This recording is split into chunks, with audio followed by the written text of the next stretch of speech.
Ish deputetja e Lidhjes Demokratike të Kosovës, Melihate Tërmkolli, ka reaguar ashpër përmes një deklarate publike duke përdorur tone të forta ndaj strukturave të partisë.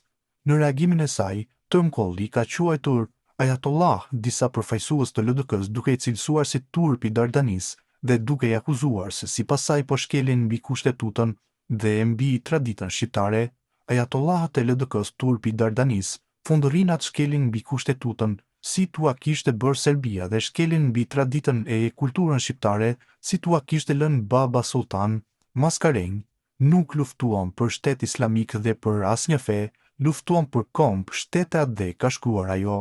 Në fund të reagimit, Tërmkolli ka përdorur edhe hashtagët Make Dardania Again.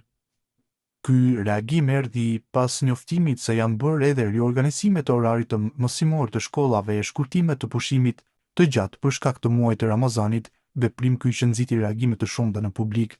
Drejtoria Arsimore e Komunës së Prishtinës bëri të ditur se mësimi do të fillojë nga ora 7:30, ndërsa do të shkurtohet kohëzgjatja e mësim-ndërrimit dhe do të reduktohen pushimet e gjata. Sipas njoftimit, mësimi do të fillojë nga ora 7:30, ndërsa do të shkurtohen kohëzgjatja e mësim-ndërrimit dhe do të reduktohen pushimet e gjata. Këto masa janë ndërmarrë në respekt të agjëruesve dhe për të lehtësuar organizimin e ditës shkollore, thuhet në njoftimin e drejtorisë së Prishtinës në Facebook. Autoritetet arsimore bëjnë të ditur se pavarësisht ndryshimit në orar nuk do të zvogëlohet numri dhe kohëzgjatja e orëve mësimore. Procesi mësimor do të përfundojë më së largu deri në orën 17, duke luajtur cilësinë dhe vazhdimsinë e mësimit.